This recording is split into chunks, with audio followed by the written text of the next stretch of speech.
So today is a very exciting day because I'm finally getting my new M5 MacBook Pro, which I cannot wait for, but it's also a very sad day as well because it means I'm saying goodbye to my beast of an M1 MacBook Air that has served me so well over the last 5 years. And in today's video, I'm actually going to talk about what's been so good about it, what's been bad about it, and is it probably worth you getting a MacBook Air in 2026? Because obviously with it being a MacBook Air, there are some limitations compared to the Pros, but even though this has been an absolute beast for me, there's been times that it's driving me absolutely insane. So let's actually talk about my configuration of this M1 MacBook Air. So obviously it's got the M1 chip. This was the first ever MacBook to come out with their M1 silicon, and it has been so good. It is lightning fast, it is so quick, and it handles 4K video editing pretty well in my opinion. So if you are a filmmaker, YouTuber, content creator who needs to edit 4K videos, then the M1 Air has been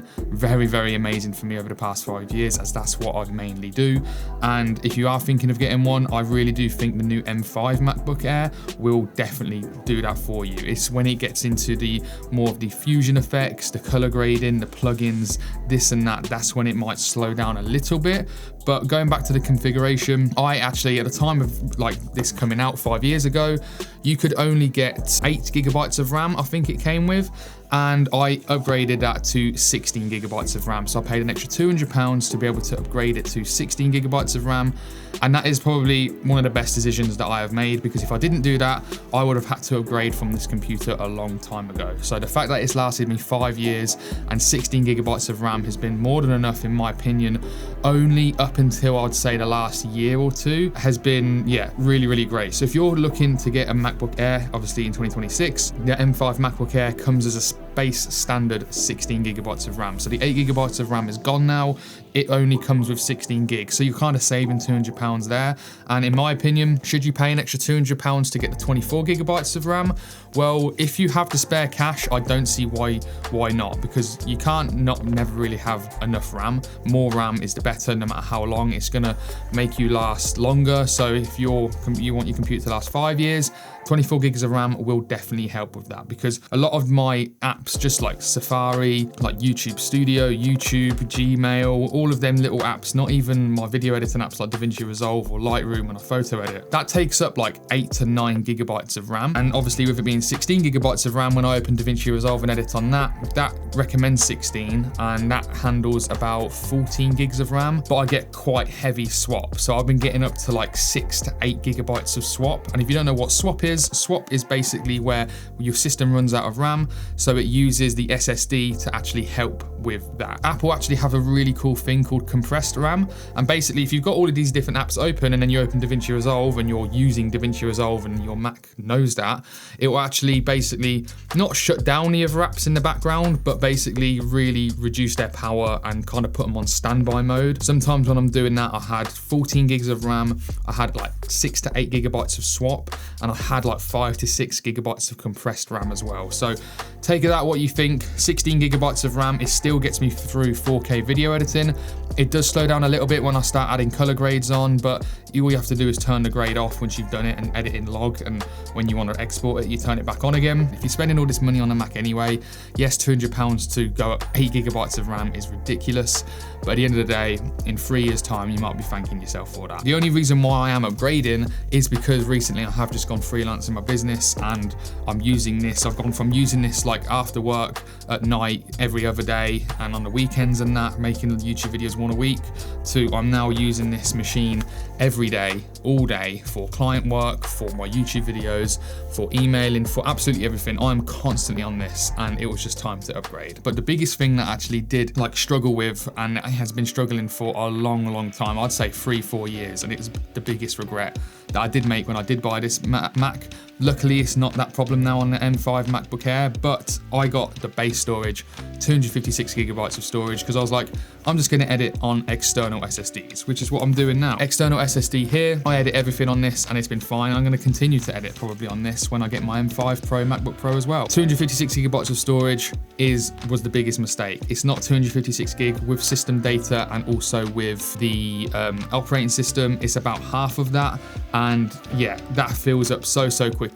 And like I said, with 16 GB of RAM, I'm using 8 gigabytes of swap, and the more swap you use, the more your SSD get to wear and tear on it, and it kind of downgrades it anyway. Even though it comes with 512 gigabytes now on the newer MacBook Air, I would still recommend paying more to get the 1 terabyte. I think the 1 terabyte is that nice sweet spot. It doesn't fill up, well, I don't know because I've not used it. Hopefully it doesn't, but from my view, it doesn't fill up all the way, because as soon as it fills up all the way, it really, really slows down. And that has been really, really a pain to be able to deal with over the last few years. So I'm so happy I've got 1 terabyte now on my new M5 Pro MacBook Pro. 512 gigabytes might be just enough. And if I was to get an M5 MacBook Air in 2026, I would definitely upgrade storage to 1 terabyte, even though it does start at 512 gigs. Even though this computer has been absolutely amazing, there are a few limitations as well. So on the performance, like I said, when it starts slowing down in DaVinci Resolve, that's not just because of the RAM, but the biggest thing that I found out recently, which obviously the Air doesn't have a fan. Now, when I first got the Air,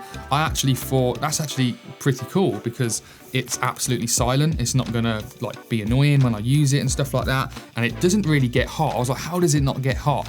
Well, the reason why it doesn't get hot is because when it starts to get hot, it slows down the performance massively on whatever you're doing. So if you're color grading, DaVinci Resolve, photo editing, exporting a video, if it starts to get hot, it dials down that performance so it doesn't overheat, which now does make sense. And that is actually a big reason why I think the power of the M5 Air is still amazing.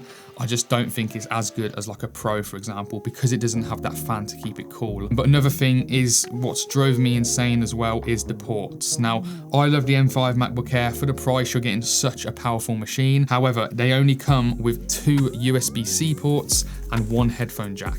That is it. It doesn't have a HDMI cable. It doesn't have any more ports. It doesn't have an SD card port. It is so limiting. And as you can see, this is how I've actually dealt with it like in these last couple years. So I've got this Anker USB hub, which to be honest, I probably should have spent a little bit more money and got a faster one because this is extremely slow.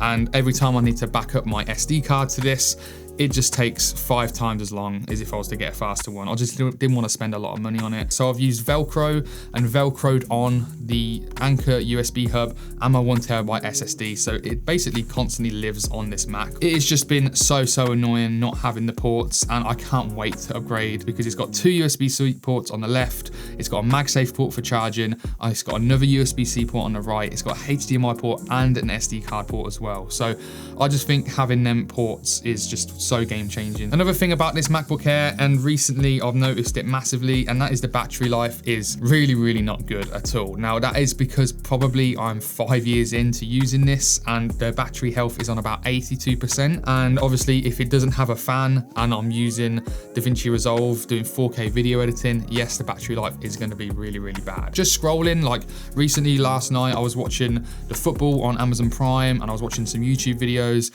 and the battery life didn't go down much at all. It was on 100% and it only went down like 20-30% in a couple of hours, so it wasn't that bad. But when I do start video editing on it, this constantly has to be plugged in. Maybe on the M5 MacBook Air, when you first get that at 100% battery life, that's going to be it's probably got a better battery in it anyway. It is probably going to perform better than this M1, and obviously it's not 5 years old, you're going to get it straight away. So at the start, I feel like the battery life won't be that bad. This is a 13-inch MacBook and the screen on it is really nice. I've got to admit, that's one thing as well that I've loved over the past few years. So considering this M1 MacBook Air that I've had since 2021 and has done loads of creative work for me, all of my YouTube videos has literally been made on this M1 MacBook Air. I've edited loads of wedding videos, loads of wedding photos, loads of corporate work. I've done so much work on this MacBook Air and it has been an absolute beast for me. If I did go for 512 gigabytes of SSD, I reckon I probably could have got potentially another year or 2 out of this. So if you're thinking of his M5 MacBook Air with 16 gigs of RAM and 512 gigabytes of SSD enough for you in 2026, I would personally say yes, it is. It depends how long you want it to last for. If you're looking for it to last 4 or 5 years, I would personally recommend upgrading to 24 gigabytes of RAM. It's a very sad day that I'm getting rid of this and I'm gonna say goodbye to it because I've absolutely loved it, but it's definitely time for an upgrade. And if you wanna see what the new M5 Pro, MacBook Pro is like, then definitely subscribe to the channel because I'll be making a ton of videos on that. Let me know what you think. Are you looking to get a Mac in 2026? Are you looking to get a MacBook Air, a MacBook Pro, a Mac Mini? Leave your thoughts in the comments below. Thank you very much for watching. Subscribe and hit that like button if you did enjoy, and I'll see you on the next one.